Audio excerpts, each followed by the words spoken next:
ውድ ጠለስ ሚዲያ ቤተሰቦች ሰላም ጤና ይስጥልን። ይህ በጠለስ ሚዲያ ባሳየ ደርቢ የሚቀርበው የሰኔ 17 ቀን 2018 ዓ.ም የዘወትር ዝግጅታችን ነው።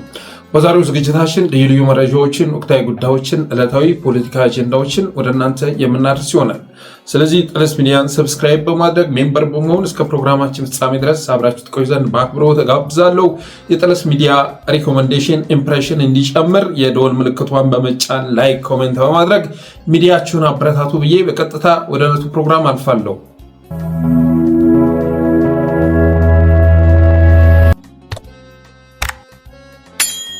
በትናንትናው ዕለት አንድ አበይት ርዕስ ወደ እናንተ አድርሼ ነበር። ያም ርዕስ የኦሮሞ ልሂቃን የተሰባሰቡባቸው አሶሲዬሽን ወደ 4 ኪሎ መልእክት መላካቸውን የሚገልጽ ነበር። የኦሮሞ ስተዲስ አሶሲዬሽን፣ ኦሮሚያ ግሎባል ፎረም፣ ኢንተርናሽናል ኦሮሞ ሎየርስ አሶሲዬሽን፣ ኦሮሞ ስኮላርስ ኤንድ ፕሮፌሽናልስ እና ሌሎችም አሶሲዬሽኖች የተሳተፉበት ምክረ ሀሳብ የያዘ ደብዳቤ ወደ 4 ኪሎ መላኩን ገልጬ ነበር። በዛ ደብዳቤ ላይ ስርዓቱ ከዚህ በላይ የኦሮሞ ሕዝብ ህልም ተሸክሞ መጓዝ አይችልም፣ ኦህዴድ ለብቻው ተነጥሎ ኦሮሞን እየነጠለው ነው፣ የኢትዮጵያ ኃይሎች እየተሰባሰቡ ናቸው፣ እዛም ውስጥ ኦላ መግባቱ መልካም መሆኑን አመላክተዋል። እየተፈጠረ ያለው ጥምረት ከመንግስት አቅም በላይ ነው። የኢትዮጵያ ህዝብ ከስርዓቱ ጋር አይደለም። ኤኒታይም አመፅ ሊወለድ ይችላል። አሁን ስልጣን ላይ ያለው መንግስት በቀጠናው ተጠልቷል፣ ጠላት በዝቶበታል። በዓለም አቀፍ ደረጃ ስሙ ጠፍቷል፣ መወገዱም አይቀሬ ሆኗል። ስለዚህ ፕላን ቢ ያስፈልጋል በማለት 4 ምክረ ሀሳብ ማቅረባቸውን ገልጬ ነበር። ስርዓቱ ከኦሮሞ እጅ እንዳይወጣ አንደኛ መሪውን መቀየር፣ አብይ አህመድን መቀየር። ስለዚህ ጠቅላይ ሚኒስትሩም ይህን ለማድረግ ዝግጁ መሆን አለብህ የሚል ምክረ ሀሳብ ማቅረባቸውን፣ ስርዓቱን መቀየር በሁለተኝነት ማለት ነው። ስርዓቱን መቀየር ከኢህአዴግ ወደ ብልጽግና መሸጋገር እንደተቻለ ሁሉ ብልጽግናን ደግሞ በሌላ ስም ይዞ መምጣት እና ጥገናዊ ለውጥ ማካሄድ የሚል ሁለተኛ ምክረ ሀሳብ። ሶስተኛ የኦነግን አቅም ማጠናከር፣ ከሜን ኃይሎች ጋር አብሮ እየሰራ ነው ተብሎ የሚታሰበውን የኦሮሞ ነጻነት ሰራዊትን አቅም ማጠናከር፣ ከነሱ በላይ የፈረጠመ እንዲሆን ማድረግ። ይህን ለማድረግ ደግሞ አገዛዙ በዋናነት ድርሻ አለበት። ስለዚህ መሳሪያ ላስታጥቀው ይገባል። ከሱ እጅ ስልጣኑ ከወጣ ሌሎች ኃይል ስለሚገባ ነገም ቢሆን አሸንፈው ሲመጡ ኦላ ፈርጥሞ እንዲገኝ እሱን ማስታጠቅ ያስፈልጋል ምክረ ሀሳብ ማቅረባቸውን። ሌላው በኦሮሞ የሚመራ ለውጥ፣ በቄሮ የሚመራ ለውጥ መፍጠር፣ ልክ ያኔ እንደተደረገው ማለት ነው በ2008 2009 በኦሮሞ የሚመራ ለውጥ መፍጠርና አዲስ ስርዓት ማዋለድ የሚል ምክረ ሀሳብ ማስቀመጣቸውን ገልጬ ነበር። ከዚህ ውጭ ግን የአብይና የፓርቲው ጥፋት ለህዝብ ይተርፋል፣ ይህን ስርዓት መታደግ ከማይቻልበት ደረጃ ተደርሷል የሚል ምክረ ሀሳብ የያዘ ደብዳቤ መላካቸውን ገልጬ ነበር። ትናንትና ደግሞ ስታሊን አንድ ፖለቲከኛ አቅርቦ ነበር እና ይህን ያቀረብኩትን ምክረ ሀሳብ በሚገልጽ መልኩ ተገለጸ። ስታሊን ጋር ማለት ነው። ዛራ ሚዲያ ላይ ቀርቦ የኢትዮጵያን ኃይሎች ጥምረት ለፍትህና ለዲሞክራሲ ሊቀመንበር በሚል ማዕረግ የሚጠራ የኦሮሞ አንድነት ኃይሎች ፕሬዝዳንት ተብሎ የሚጠራ ኢንጂነር ግርማ ቆሪቾ ዛራ ሚዲያ ላይ ቀርቦ በጣም አነጋጋሪ ሀሳብ ሲናገር ሰማሁኝ። ይህንንም አነጋጋሪ ሀሳብ ያመጣው ስታሊን ያኔ ቲዲኤፍ ከመቀሌ ተነስቶ ወደ 4 ኪሎ እየመራ በነበረበት ሰዓት ላይ ልክ ሰሜን ሸዋ ላይ ሲደርስ ኦነግ መግለጫ ወጣ። በዛም መግለጫው ላይ የኦሮሞ መሬትን መርገጥ አትችልም የሚል ቃል አካቶ ነበር። ከሰሞኑም የጥምዶ ኃይሎች ሰሜን ሸዋ ገብተው ሰሜን ኦሮሚያ ገብተው ሰላሌ ላይ እልቂት እየፈጠሩ ነው፣ ግንባር ፈጥረው ኦሮሚያ ምድር ላይ እያተራመሱ ነው የሚል መግለጫ አውጥቷል። ይህን እንዴት ታየዋለህ በማለት ሲጠይቀው በኦሮሚያ ምድር አልፎ አብይን መንካት አይቻልም የሚል መልስ ሰጥቶታል። በኦሮሚያ ክልል አልፎ አብይን መንካት አይቻልም። አንድ ሰው ወደ ሌላ ሰው ቤት ሲመጣ ንግግር ማድረግ ያስፈልገዋል። ለምን እንደሚመጣ፣ ለምን ያህል ጊዜ እንደሚቆይ ግንዛቤ መፍጠር ይገባዋል። ከዛ ውጭ ግን ዘው ብሎ መግባት አይቻልም በማለት ሲናገር ነበር። እስቲ ቪዲዮውን ቀንጨብ አድርገን ሰምተነው እንመለስ። ወደ ደብረ ብርሃን ሲመጡ የሚለው ነገር አንድ ሰው ንግግር ሳይኖረው ወደ ሰው ቤት አይመጣም።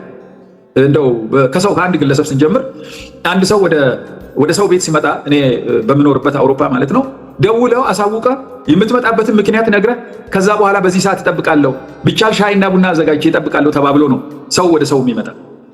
ኦሮሚያ አትምጡብኝ የሚለው አዲስ አበባ የሁሉም አይደለች እንዴ? 4 ኪሎ ስልጣን የሁሉም አይደል እንዴ? 4 ኪሎ ያለው የኦሮሚያ አዳማ ነው ወይ ጨፌ ኦሮሚያ ነው እንዴ? 4 ኪሎ የተቀመጠው አብይ አህመድ እሱ ይሄ ጨፌ ኦሮሚያ ነው ወይ ነው ማለት ኦሮሚያ በተናጠል ለሌላ ሰው የምትሰጠው አንድም ቁራሽ መሬትም የለም ከተማም የለም። ኦሮሚያ ናት። ኦሮሚያ ደግሞ የኦሮሞዎች ናት። ይሄ አሁን እንዳለ ሆኖ 4 ኪሎ ነው እያልኩኝ ያለሁት ኢንጂነር። ይሄ እኮ የሚያከራክር ማለት 4 ኪሎ እኮ የሚገኘው ኦሮሚያ ውስጥ ነው። የፌዴራል መንግስት ወንበር ነው። እዚህ ላይ መስማማት መቻል አለ። አሁን የወንበር ጉዳይ አይደለም። ነገም ቢሆን ከማን ጋር የምትነጋገረው ክሊር አድርግልኝ። እንዲያው ብዙ ሰው ክሊር እንዲሆንለት ፈልጋለሁ። ይሄ ክሊር መሆን አለበት። አሁን ለምሳሌ ወደ ኦሮሚያ መምጣት ስትፈልግ ኦሮሚያ እመጣለሁ። ለምን ኦሮሚያ እመጣለሁ? ምን ጉዳይ አለኝ? ኦሮሚያ ጉዳይ ምን ጉዳይ አለኝ? ለምን ነበረ ታዲያ 4 ኪሎ ኦሮሚያ ውስጥ ነው የሚገኘው? እዚህ ጋር ማምታታት የለም። ኦሮሚያ አይደለም ማን 4 ኪሎ። አሁን አንተ በግልጽ እንነጋገር። እኔ የፖለቲካ ሰው ነብዬ ነው ይሄ ቋንቋ የምጠቀመው። 4 ኪሎ የሚባለው ቤተ መንግስት ነው። እጅ ቋንቋ ነው የማወራው። 4 ኪሎ የሚባለው ቤተ መንግስት ነው እንጂ 6 ኪሎ 5 ኪሎ ፒያሳ ቄራ እያልኩኝ አይደለም። ይሄ 4 ኪሎ ቦታው ነው የምትለኝ። የማወናበድ ይቀርብን። እኔ እና 4 ኪሎ ከማን ጋር ተነጋግረን የመጣው ነው ሻይ አዘጋጅልኝ ብሎ እንዲመጣ ነው። ኦነግ ለምን መግለጫ አወጣ? ለቀምቴም ይሁን አዲስ አበባ አዳማም ይሁን ባሌ ኦሮሚያ መሬት ውስጥ ነው ያለችው። ኢትዮጵያ ፍንፍኔ የምትባል ከተማ ኦሮሚያ እምብርት ውስጥ ነው ያለችው። አሁን 4 ኪሎ መቀሌ ይሁን 4 ኪሎ ባህር ዳር ይሁን 4 ኪሎን የምትፈልግ ከሆነ 4 ኪሎ ቦታው እዛ ነው ያለው ቦታው። መንግስት ግን መዋቅሩ ሁሉ ቦታ ነው ያለው። እንደሰማችሁት ነው እንግዲህ የሰውየው ንግግር ዙሪያ ጥምጥም እየሄደ የሚናገረው ንግግር ባጭሩ ሲገለጽ አዲስ አበባ የኦሮሞዊ ስለሆነች ነፃ የምትወጣው በአፋን ኦሮሞ ተናጋሪ ሰራዊት ነው እንደማለት ነው የሚቆጠረው። አዲስ አበባ የኦሮሞዊ ስለሆነች የኦሮሚያ እምብርት ውስጥ የምትገኝ ከተማ ስለሆነች ነፃ የምትወጣው በአፋን ኦሮሞ ተናጋሪ ሰራዊት ነው። ስለዚህ የኦሮሚያ ክልል ገብታችሁ የሆነ ነገር ማድረግ አትችሉም ነው የሚለው። ኦሮሞ የሰው ሀገር አይሄድም የሚመጣንም ማወቅ አለበት በማለት ይናገራል። በቋንቋ ከሆነ እኮ የኢትዮጵያ መከላከያ ሰራዊት በሚል ስያሜ የሚጠራው ኃይል ምን አይነት ቋንቋ እንደሚናገር ይታወቃል። መሪዎቹን ብንወስድ የአየር ኃይሉን ልንወስድ እንችላለን፣ ኢታማዦሩን ልንወስድ እንችላለን፣ ጄኔራሎቹን፣ ጠቅላይ ሚኒስተሩን፣ ሁሉንም ብልጽግና ውስጥ ያለው ኃይል እኮ አፋን ኦሮሞ ተናጋሪ ነው። ግን አማራ ክልል ገብቶ እየዋደመ ነው። ትግራይ ገብቶ ከ1 ሚሊዮን ያልተናነሰ ነፍሳት በልቶ ነው የወጣው። ስለዚህ ወደ ሌላ አካባቢ አይገባም ብሎ ማለት ምን ይሼ ነው? ይሄ ተገቢ አይደለም። ደግሞ እኮ በኢትዮጵያ አንድነት አምናለሁ ይላል። በኢትዮጵያ አንድነት ካመንክማ አዲስ አበባ የኦሮሞ ነው አትልም።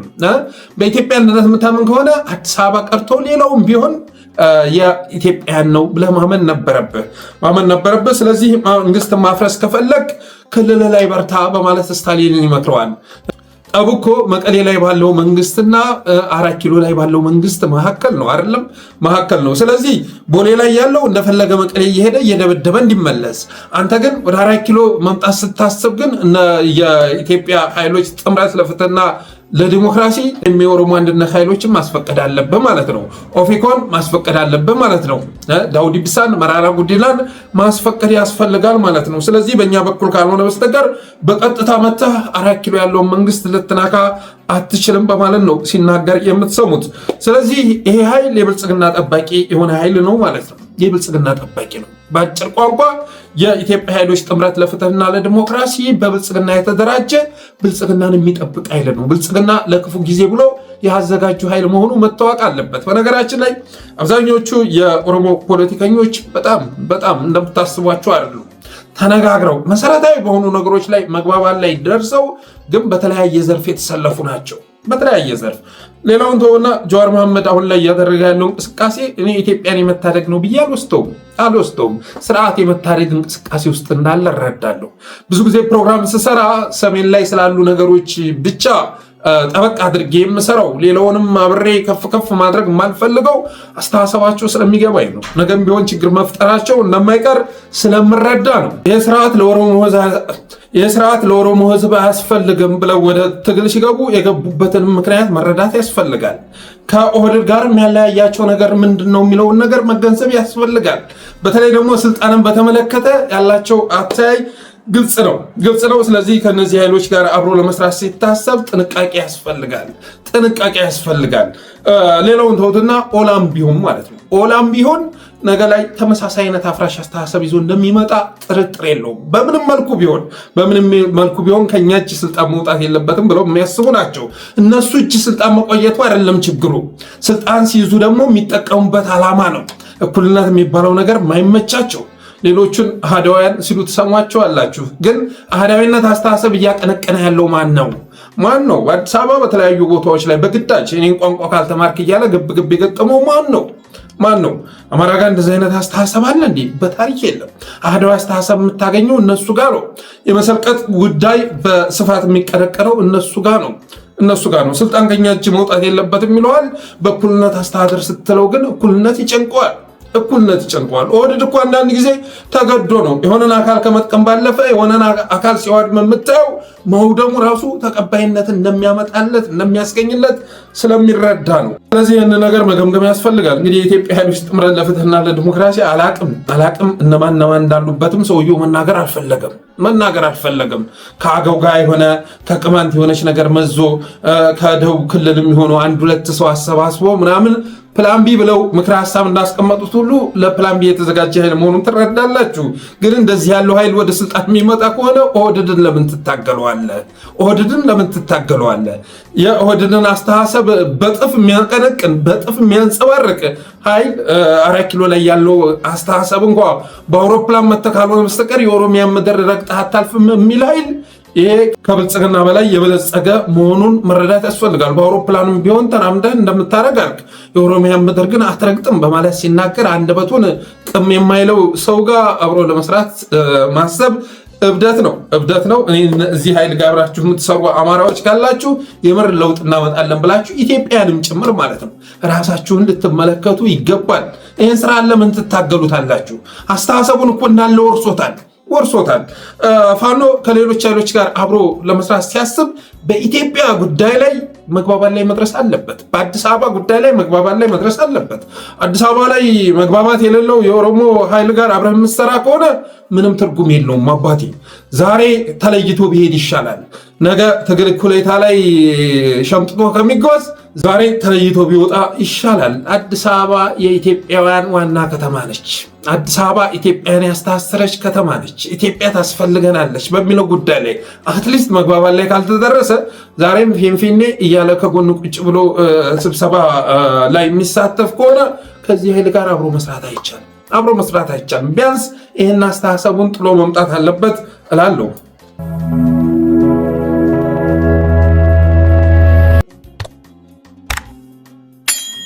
ሌላው እንግዲህ አብይ አህመድ አንድ አካባቢ መውጋት ሲያስብ የዛን አካባቢ ቋንቋ የሚናገሩ ሰዎችን ወደፊት በማምጣት ይታወቃል። ለምሳሌ ትግራይ መውጋት ሲያስብ ሀቀኛ የሚላቸውን ለህዝብ ይወግናሉ ብሎ የሚያስባቸውን እስር ቤት ያስገባቸዋል።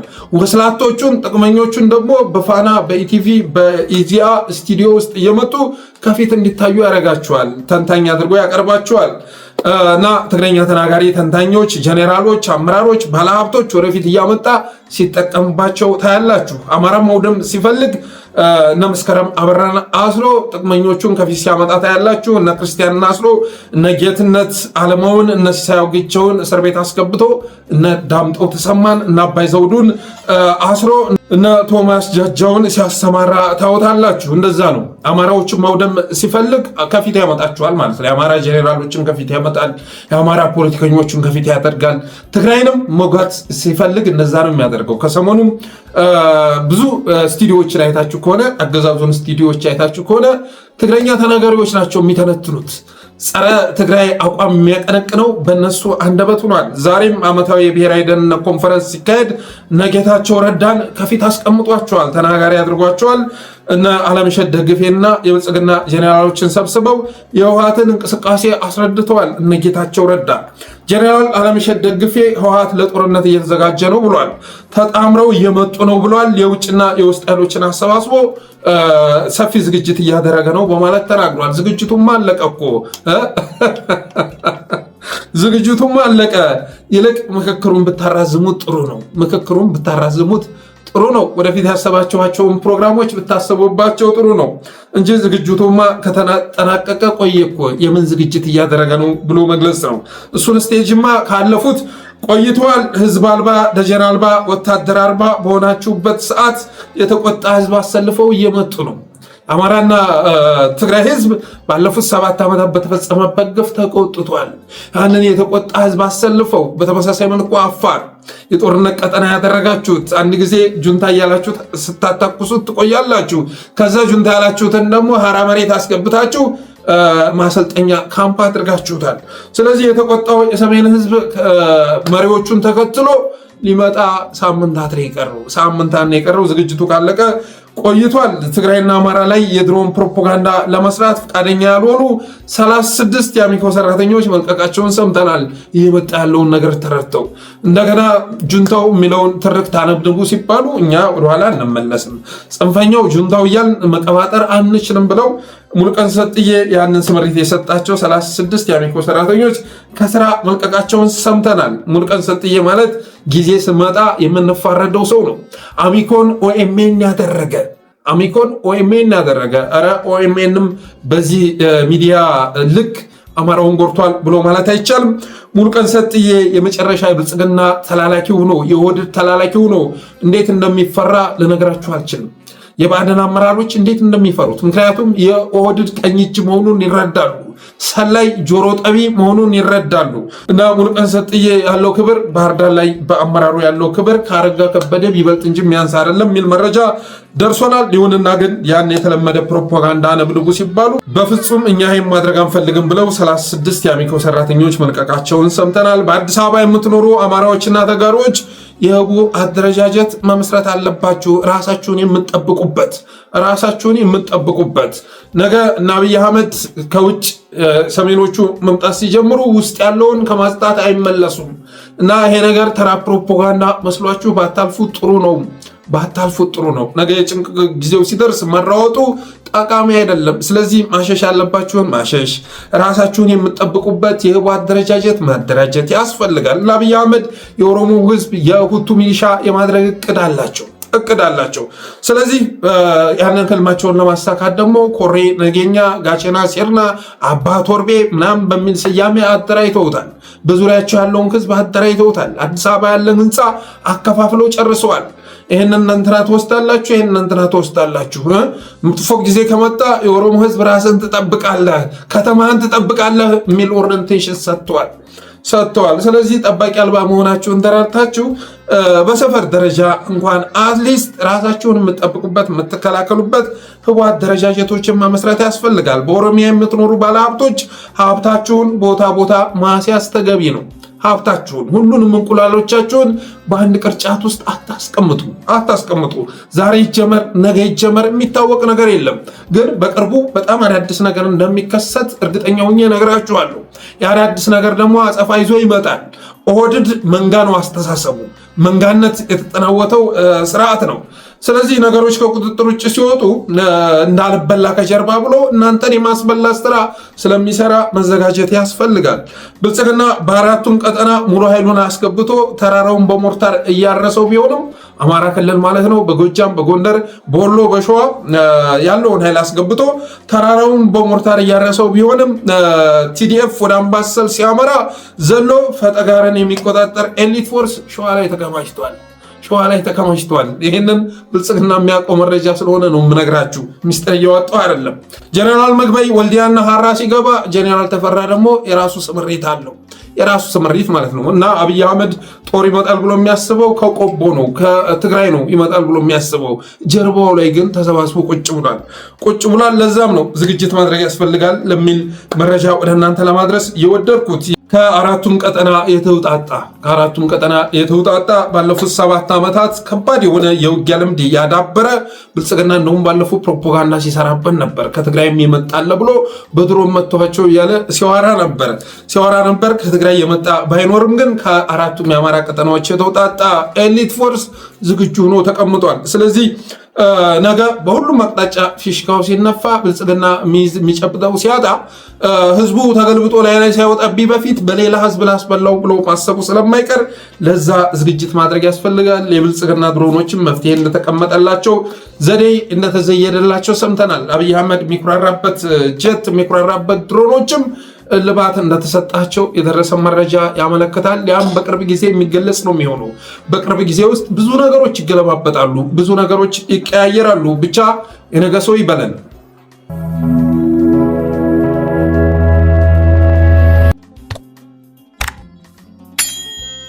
ሌላው ምኒልክ ዕዝ በአንድ ወር ጊዜ ውስጥ 400 የሰው ኃይል ገቢ ማድረጉን፣ 322 የጦር መሳሪያ ገቢ ማድረጉን፣ ከ28000 በላይ ተተኳሽ ማግኘቱን ያወጣው መረጃ ያመለክታል። በአማራ ፋኖ ብሔራዊ ንቅናቄ ወሎ ቤት አማራ ምኒልክ ስር በሚንቀሳቀሱ 6 ኮሮችና ልዩ ዘመቻ ውስጥ ባለፈው 1 ወር ብቻ ካገዛዙ የብልጽግና ሰራዊት የኮበለሉ 304 የመከላከያ አባላትን ጨምሮ በጠቅላላው 423 የሰው ኃይልና በርካታ የጦር መሳሪያዎች ወደ እዙ ገቢ መሆናቸውን ገልጿል።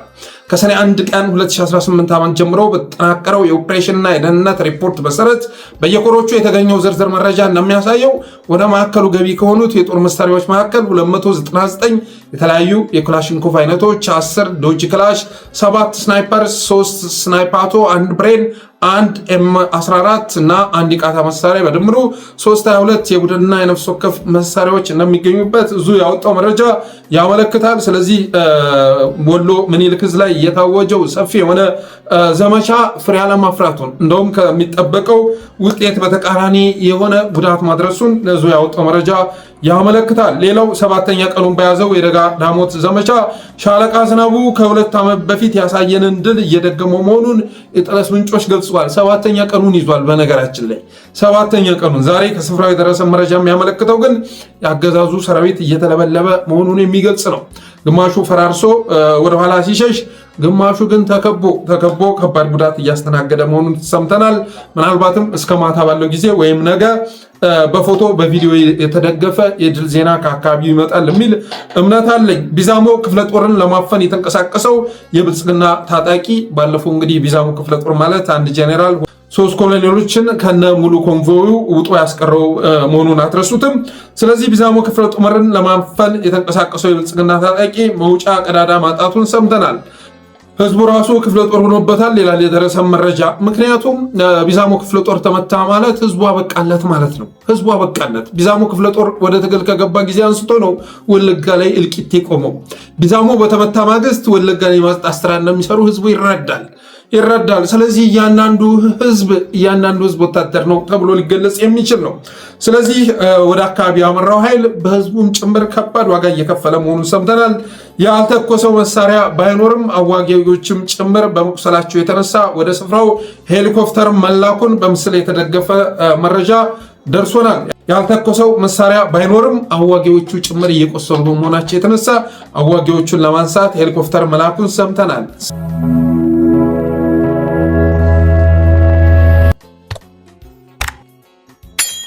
ቀጣዩ ርዕሳችን የግሩም ጫላን ፖስት ይመለከታል። ግሩም ጫላ ማለት የሲጂቲኤን ጋዜጠኛ ነው። ሲጂቲኤን ዓለም አቀፍ ጋዜጠኛ ውስጥ የሚሰራ ግን ለሀገር የሚበቃ ጭንቅላት ያጣ ሰው ተብሎ ሊገለጽ የሚችል ነው። ይሄ ጋዜጠኛ ያኔ በአፍሪካ ቀዳሚ የሆነ ሚዲያ ገነባለሁ ብሎ 2 ቢሊዮን ብር የሚገመት መሬት ተቀብሎ ነበር። ሚሊዮን አይደለም፣ 2 ቢሊዮን ብር የሚገመት መሬት፣ የጋንዲ ሆስፒታል መሬት የተቀራመተ ጋንዲያ ተብሎ የሚገለጽ ሰው ነው። የጋንዲ ሆስፒታል መሬት ተቀብሏል ይሄ ሰው እና ግንባታ ይገነባል፣ ሚዲያ ያመጣል ተብሎ ሲታሰብ ግን አሸዋ ደፍቶ አሸዋም ለመድፋት እኮ ገንዘብ ያስፈልጋል እያለ ሚዲያ ላይ መጥቶ በመንተፋተፍ የሚታወቅ ሰው ነው። አሸዋ ደፍተህ ነው ምናምን እንዴ? አሸዋ ለመድፋት እኮ ገንዘብ ያስፈልጋል። ከዛስ ብዙ ጊዜ ቅድም ያነሳው የ2 ቢሊዮን ብር መሬት የተቀበለ ሰው አሸዋ መድፋት እንዴት ሊቸግረው ይችላል? ያን ማድረግ እኮ ገንዘብ ያስፈልጋል እያለ ለጆሮ የማይጥም ንግግር በማድረግ የሚታወቅ ሰው ነው። እና ዛሬ አንድ ፖስት አጋርቷል። ምን እንደነካው ባይታወቅም አንድ ፖስት አጋርቷል። የአዲስ አበባ ከተማ አስተዳደር ከተማዋን የደመቀች አድርጓል። እስካሁን ድረስ የደመቀች ማድረግ ችሎ ነበረ። አሁን ግን ወደ ጨለማነት እየተመለሰች ነው።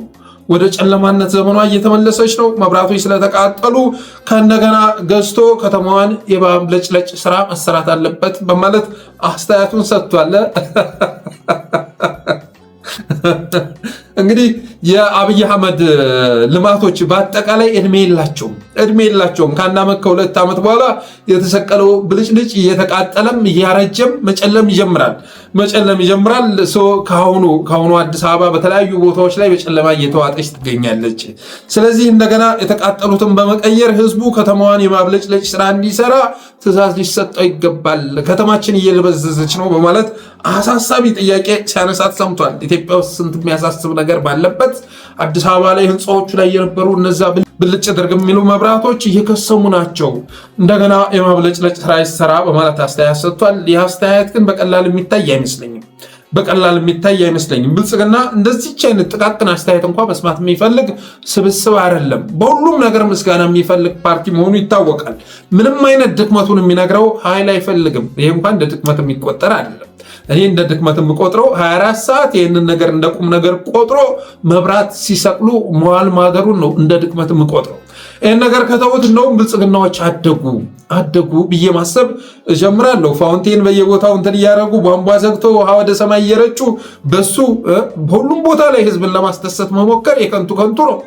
ክልሎችን እንደሚረጭባቸው መሬቶች አድርጎ አዲስ አበባ ላይ ውሃዎችን በተለያየ መልኩ በብልጭልጭ መብራቶች አጅቦ ወደ ላይ በማስፈንጠር የዓለም መሪዎችም ወደ አዲስ አበባ ሲመጡ እሱን እያሳዩ መሪዎችን ለማስደሰት መሞከር የከንቱ ነው። አንድ የአገር መሪ ወደ ኢትዮጵያ ሲመጣ አክሱምን ላሊበላን ብታሳየው ልዩ ስሜት ይሰማዋል። ልዩ ስሜት፣ ብዙ ጥያቄ ይፈጠርበታል።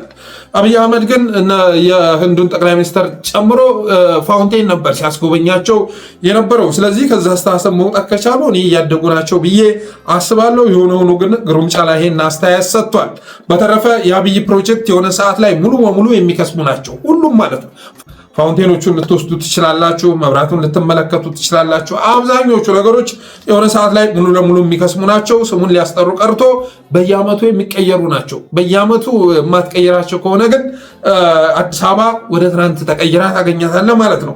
በዚያ ላይ ደግሞ ስሙ የሚነሳው አብይ አህመድ እነዚህ ፕሮጀክቶች ዘላቂ ቢሆኑ እንኳን ስሙ የሚነሳው ባስገደላቸው አዋቂና ታዋቂ ሰዎች ነው። በነ በቴ ኡርጌሳ፣ ሃጫሉ ሁንዴሳ፣ በነ ሰዓረ መኮንን፣ በነ ገዛኢ አብርሃ፣ በነ ጄኔራል አሳምነው ጽጌ በመሳሰሉት ጀግኖች ባስበላቸው ጀግኖች ስሙ የሚነሳ ሰው ነው። በጨፈጨፋቸው ንጹሐን ነው ታሪኩ ሊወሳ የሚችለው።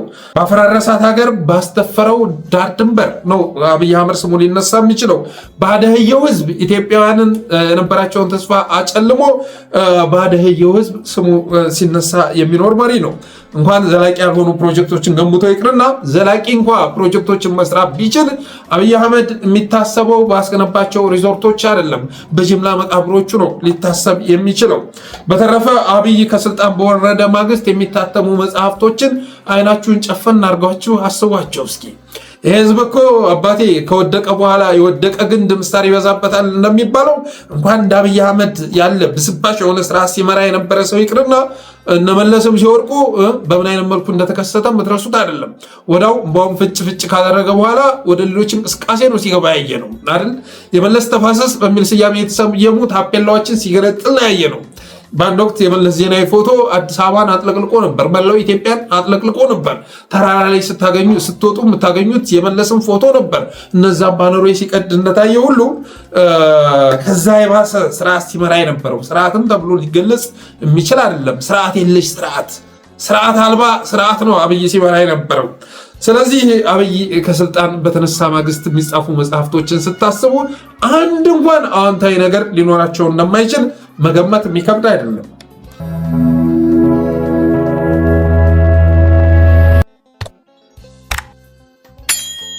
ሌላው ግርማ ሰይፉ ሪፖርተር ላይ ቃለመጠይቅ አድርጓል እና የሚናገራቸው ንግግሮች አንዳንዶች እውነቶች ናቸው ብለው ተቀብለው ሲያዘዋዝሩ ስላየው የሆነ ነገር ማለት ፈለጉ። ግርማ ሰይፉ የሚናገረውን ንግግር እንደ እውነት ወስደው የሚያንሸራሽሩ ሰዎችን ተመልክቻለሁ። ለምሳሌ ለወንዝ ዳር ፕሮጀክት 1.2 ትሪሊየን ብር ነው ፈሰስ ያደረግ ነው በማለት ተናግሯል። አንድ የብልጽግና አመራር 1.2 ቢሊዮን ብር ፈሰስ ተደርጓል ብሎ ሲናገር ሰምታችኋል? ግርማ ሰይፉስ እነዚህ አይነት መረጃ ከብልጽግና ተቀብሎ ለህዝብ ያቀበለ ይመስላችኋል? እውነትስ ይመስላችኋል? እርግጥ ነው በቢሊዮን የሚቆጠር ብር ጎርፍ እንዲወስደው ወንዝ ዳር መደፋቱ የሚዘነጋ አይደለም። እንደምታዋቸው ናቸው የወንዝ ዳር ፕሮጀክቶቹ እና ለውጥ አላመጡም። ለነዚህ በቢሊዮን የሚቆጠር ብር ፈሷል። 1.2 ትሪሊየን ብር ብሎ ግርማ ሲተነትን ሰምተህ እሱን ተቀብለ መተህ ግን በዚህ ሁሉ ፋብሪካ ቢገነባ ኢንዱስትሪ እንደዚህ ቢደረግ ይሄ ቢሰራ የምትሉ ሰዎች የመጨረሻ ከንቱ ናቸው። ቤት ያልተሰጠው ካለ ካሳንቺስ ፒያሳ ቤት ፈርሶበት ቤት ያልተሰጠው ሰው ካለ አንድ ሰው ብታመጣ ሪዛይን አደርጋለሁ ይላል። አንድ ሰው ብታመጣ አነጋገሩ ራሱ አይታችኋል። በጽሞና ውስጥ ነው ማለት አንድ ሰው ብታመጣ እኔ ስልጣኔን አስረክባለሁ ነው የምልህ። እያለ ሲናገር ነበር። እልፍ አላፍ አለ፣ እልፍ አላፍ የፈለገ ኃይል ይዘህ ብትሄድ ግን ሪዛይን ሊያደርግ አይችልም። አንድ ሰው ብታመጣ የሚለው ንግግር ሪዛይን አደርጋለሁ እንደሚለው ንግግር ውሸት መሆኑን መረዳት ያስፈልጋል። ግርማ ሰይፉ በአሁኑ ሰዓት ላይ የስኬት ጫፍ ላይ የሚገኝ ሰው ነው። የስኬት ጫፍ ጠቅላይ ሚኒስትሩ ራሱ እንደዚህ አይነት ስሜት ይሰማዋል ብዬ አላስብም። አትክልተኛው የደሴቲቱ ነዋሪ እያለ የሚጽፈው ግርማ ሰይፉ አሁን ባለበት ደረጃ የመጨረሻ የስኬት ጫፍ ብሎ ራሱን የሚገልጽ ሰው ነው። ኑሮ ተመችቶት ሁሉንም ነገር እንዲክድ አድርጎታል። ሁሉንም ነገር ዛሬ ያደረገው ቃለመጠይቅ ላይ ሪፖርተር ላይ ያደረገው ከሰሞኑ ማለት ነው ቃለመጠይቅ ላይ አይታችሁ ከሆነ በአንድ ወቅት ፒያሳ ደስ አትለኝም፣ ይህ አካባቢ መቀየር አለበት ብሎ ፎቶ እንደለጠፈ ሁሉ መርካቶ ሲሄድ ቤተሰቦችን ልጠይቅ ደስ አይለኝም፣ በቃ መቀየር አለበት በማለት መርካቶ ላይም የጥፋት አዋጅ ሲያውጅ ትሰሙታላችሁ። ይህን ሁሉ ክህደት የሚፈጽመው ግን የራሱን ምቾት ለማረጋገጥ ነው፣ ለማስቀጠል ነው። ያልካደው ነገር የለም ግርማ ሰይፉ ያልካደው ማለት ነው። ሁሉንም ሰው ለመባል የሚያስችሉ ነገሮችን የጨፈላለቀ ጉደኛ ሰው ነው። ምናልባት ታዬ ቦጋሌ ቀድሞ ካልሆነ በስተቀር ግርማ ሰይፉ በሱ ልክ ባለጌ ሆኖ የተገኘ ፖለቲከኛ እኔ እስካሁን ድረስ አላየውም። የሆነ ሆኖ ቤት ያልተሰጠው እንዳታመጣም በማለት ሲናገር ነበር። ከመጣ ሪዛይን አደርጋለሁ፣ ታጣቂዎች መሳሪያ የሚያስነሳ የሚረባ ምክንያት የላቸውም በማለትም ተናገረ። ለትጥቅ የሚያበቃ ምክንያት ምን ይመስልሃል ብሎ ስላልጠየቀው ግን ቅር አለኝ ግርማ ሰይፉ ማለት ነው። ለትጥቅ የሚያበቃ ለትጥቅ ትግል የሚያነሳሱ የሚያበቁ ምክንያቶችን ዘርዝርልኝ ብሎ ቢጠይቀው ኑሮ ግርማ ሰይፉ የሚዘረዝራቸው ነገሮች በሙሉ በኢትዮጵያ ምድር ላይ መፈጸሙን ማወቅ ይቻል ነበረ። ለትጥቅ ትግል የሚያበቁ ምክንያቶች ተብለው የሚጠቀሱ ነገሮች በሙሉ በኢትዮጵያ ላይ ተፈጽመዋል አይደል? ብዙ ጭፍጨፋ ተፈጽሟል። የትኛው ሀገር ነው ከኢትዮጵያውያን በላይ ጭፍጨፋ የተፈጸመበት? የትኛው? ስለዚህ ኦላም በለው ሸኔም በለው ብሎ ይለያያቸዋል። ይህንን ማመንህ ጥሩ ነው። ኦላና ሸኔ የተለያዩ መሆናቸውን ማመንህ ጥሩ ነው። ሸኔ በብልጽግና የሚመራ ነው እያልን ስንናገር ነበር። ፋኖም በለው ቲፒኤልኤፍም በለው ጥያቄ የላቸውም፣ ለትጥቅ የሚያበቃ ጥያቄ የላቸውም። የህልውና አደጋ የሚባለው ቀደዳ ነው በማለት ሲናገር ተሰምቷል። አንድ ሰው የህልውና አደጋ ውስጥ ገብቻለሁ ብሎ ለማለት ምን አይነት አደጋ ማስተናገድ አለበት? ስንት ያህል ህዝብ መጨፍጨፍ አለበት ነው? ወይስ ያም ቀልድ ነው ውሸት ነው ብሎ ነው የሚያስበው? በወለጋ ሲፈጸም የነበረው በመተከል ሲፈጸም የነበረው ሸገር ላይ የነበረው የጅምላ ማፈናቀል ይሄ ሁሉ ምን ተብሎ የሚገለጽ ነው?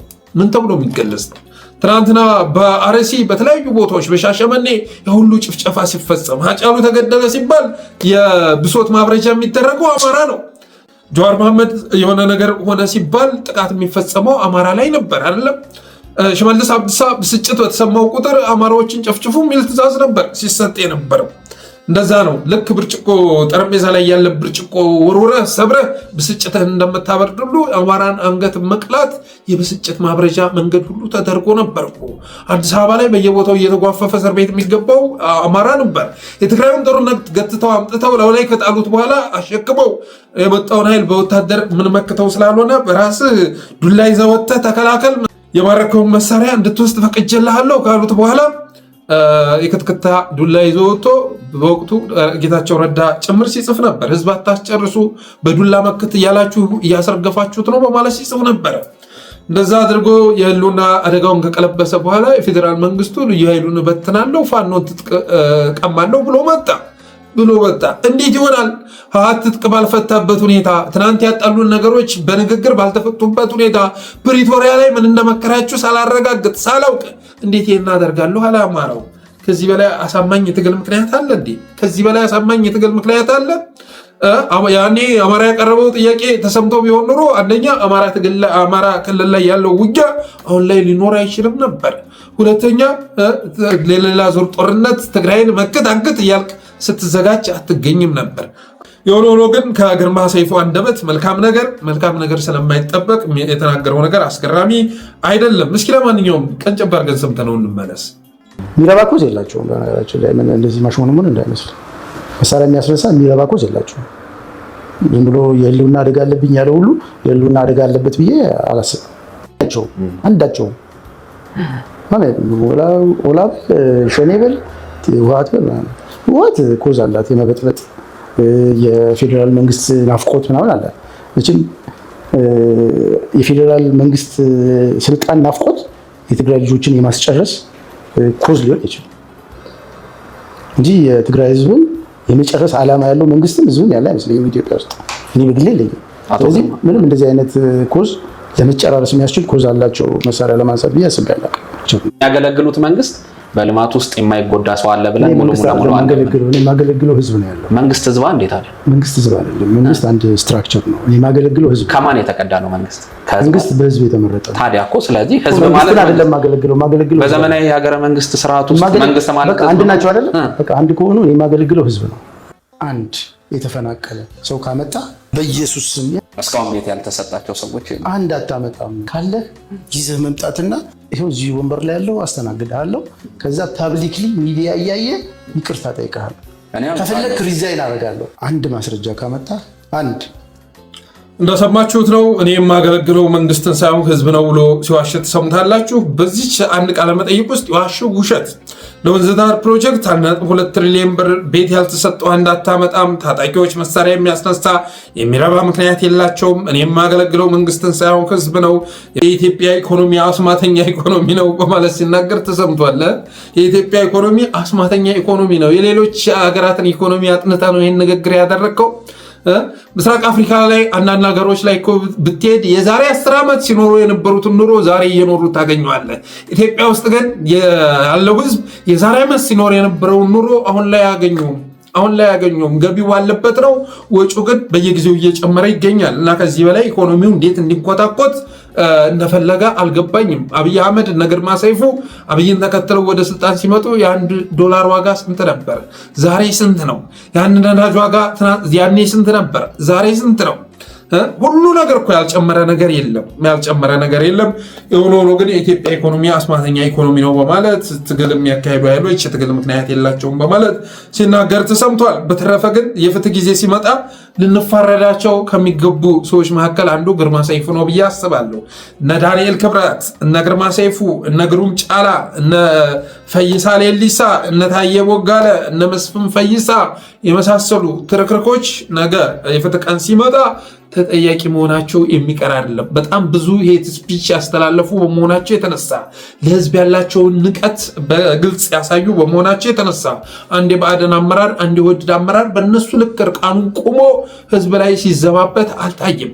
ምን ያህል ነውረኞች እንደሆኑ፣ ምን ያህል ከሃዲዎች እንደሆኑ ያሳዩ በመሆናቸው የተነሳ ነገ የፍትህ ቀን ሲመጣ ህግ ፊት መቅረባቸው የሚቀር አይደለም እላለሁ።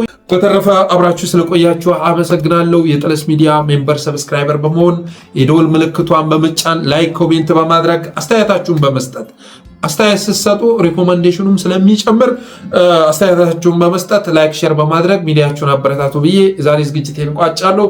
ክበሩልኝ።